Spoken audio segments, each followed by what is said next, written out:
morning, everyone. We'll start with Pledge of Allegiance, please.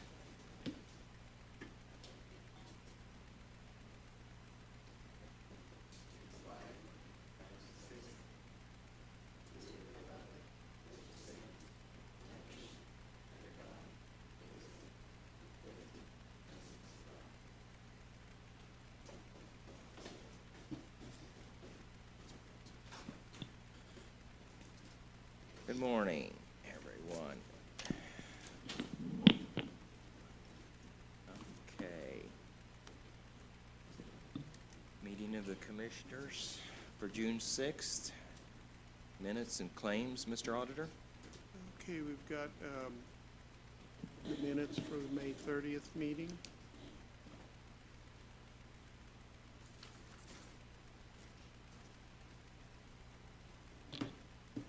Make a motion to approve. Second. Okay. All by aye? Aye. Aye. And next, we've got the claims for May 27th through June 2nd for $251,751.06. Motion to approve. Second. All by aye? Aye. Aye. Approved. All right. Thank you, Jim. Okay, next on the agenda, we have a amendment to a contract for some work. Mr. Robbins, please. Good morning. This is amendment number 2 for the Clinton Road project. This is with HWC. You might remember a couple weeks ago we did amendment number 3. I thought this one already had been approved, and apparently it had not been. So, this is for additional environmental services for some bat studies around the bridge at Clinton Road, just north of Park Avenue. So there's some additional environmental things we need to do. The total contract or total amended price is $8,460 for those environmental reviews. Okay. HWC to, remember when they did Canal Road project, they had to have somebody out there monitoring bats for quite a length of time.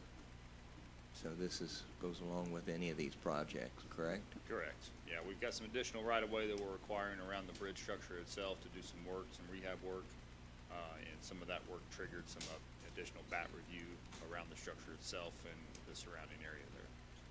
Okay. Any questions?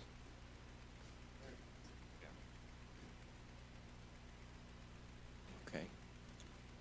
Reviewed by Mr. Modison. Make a motion that we approve the HWC contract amendment number 2. Second. All by aye?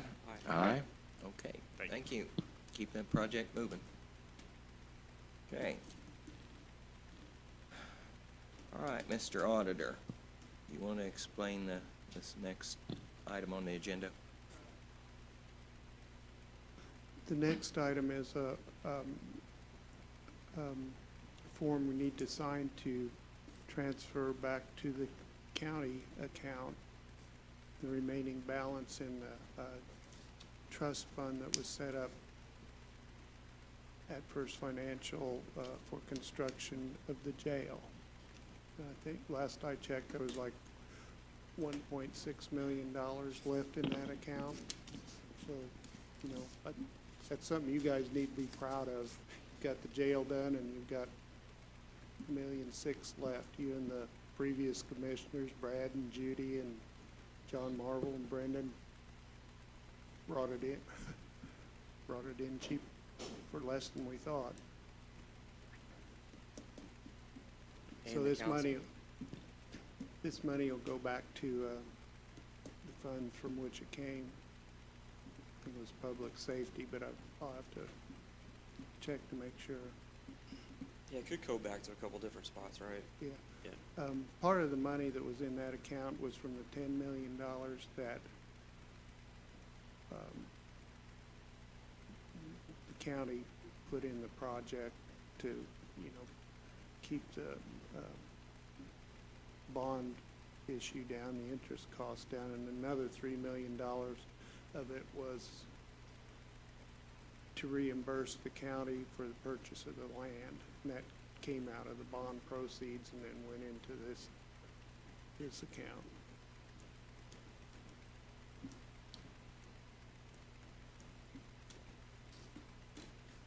So Any what other- this document does is authorize the bank to transfer it back to our regular bank account.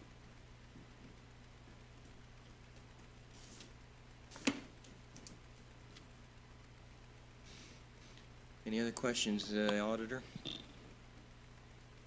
Would the correct motion be, Jimmy, just a motion to close the account? Yeah. Okay.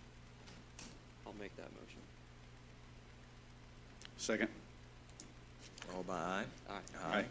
Okay, thank you, Jim. All right, And then the next thing I need, I don't know that needs approval, but we need to just get it on the record and you sign this document. It's the annual report that file with the Auditor of State, showing the interest earned on congressional school funds. And as of April 30th, there was $65,175 in there, and it had earned $1,273 in interest, which will be distributed to the school corporation. Or, I don't know, it's kind of an interesting fund. The source of it is that back when state divided up the Northwest Territory into townships. One section of it was reserved for educational purposes. And I guess this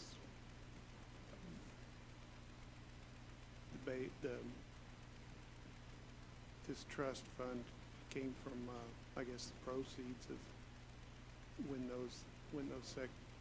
those sections were sold off over the years.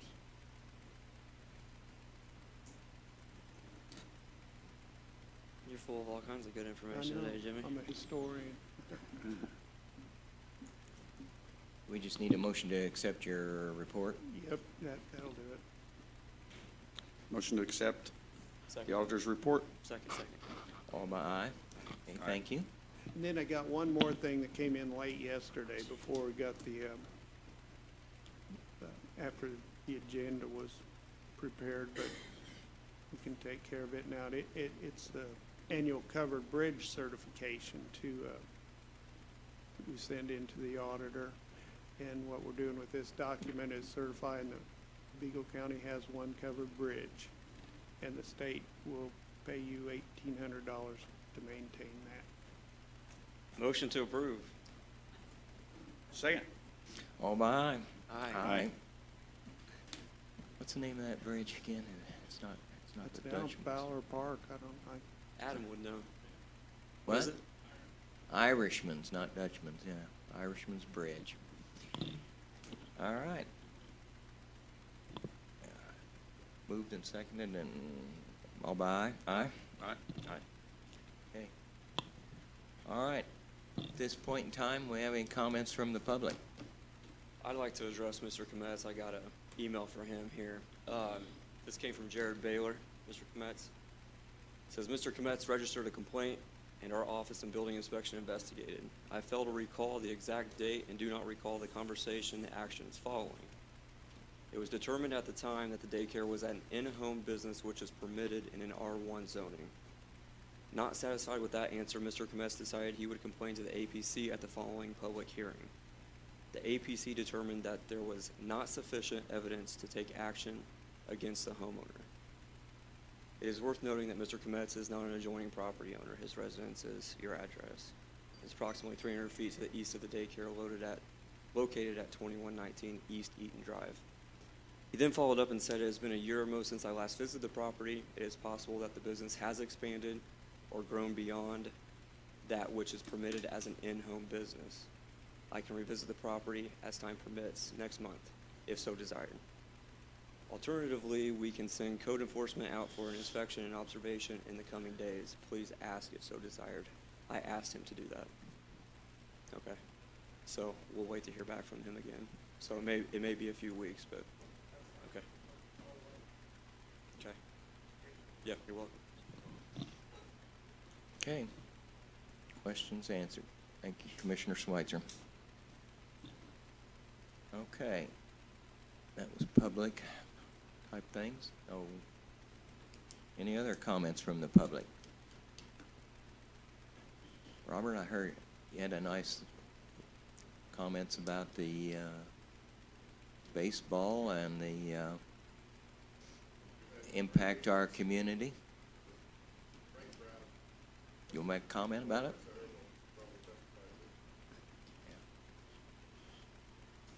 Well, that leads into what I was going to talk about. All right. What a great time. Comments? As you know, I'm a huge Sycamore fan, and it's been a lot of fun these last few weeks, and they're not done yet. And I don't think this town's seen this kind of excitement about this team since, a guy named Bird. Well, he didn't play baseball, only one game, but they're taking us on an incredible journey, and I wish them the best of luck. But I think more importantly, I think it's shown how these last few weeks, all the things that are going on in Terre Haute, how important tourism is to our community. From the convention to the firefighters convention to the baseball, and now this week we get to host the Special Olympics again. It's just a big part of our community as well as our universities and our colleges. So I think it's important that we support our colleges every chance we get. And at the same time, we also will hold them accountable. I think I speak for the commissioners in that anytime there's a need from our colleges, universities, we will step up and do all we can to help them, whatever they need. Just best of luck to the team this weekend, and it's going to be exciting again here for the Special Olympics. One other thing I have, next June 15th, which is next Thursday, we're hosting a blood drive right here in this room. This is near and dear to my heart, so I would appreciate it if you all spread the word and sign up. Thanks. Schweitzer? Go Sycamores. I think Special Olympics probably they can always use more volunteers if anybody wants to volunteer this weekend too. So I actually do have something, Mike. Jimmy brought up a good point, and I was thinking about it last night. The construction of our jail started right before COVID happened, and because of Garmong construction, I think we came in under budget. Of course, nobody knew a pandemic was coming across the world, but Garmong procured a lot of things and purchased a lot of stuff before COVID happened. Even during COVID, they were able to work through all the cost increases and labor shortages and stuff like that. So I don't think Garmong gets enough credit, with the convention center and that coming in on budget, and now the jail coming in at least $1 million or so under budget. I mean, it's a great testament to how good of a company they are and how well they work with Vigo County. So we thank them for that. But I also wanted to acknowledge Sheila. You're in the room. Joni, all of you guys are here. We appreciate you coming. I think it's important for department heads to come to commissioner meetings and the other department heads in here and be a part of what's happening in Vigo County government. So thank you.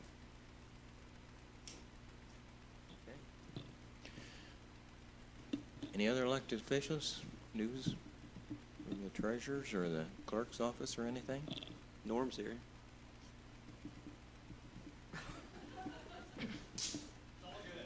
It's all good. It is good, really. A lot of good things. We've got a lot of problems, but we work through them, don't we? Yep. Good. All right. We will recess then. Thank you.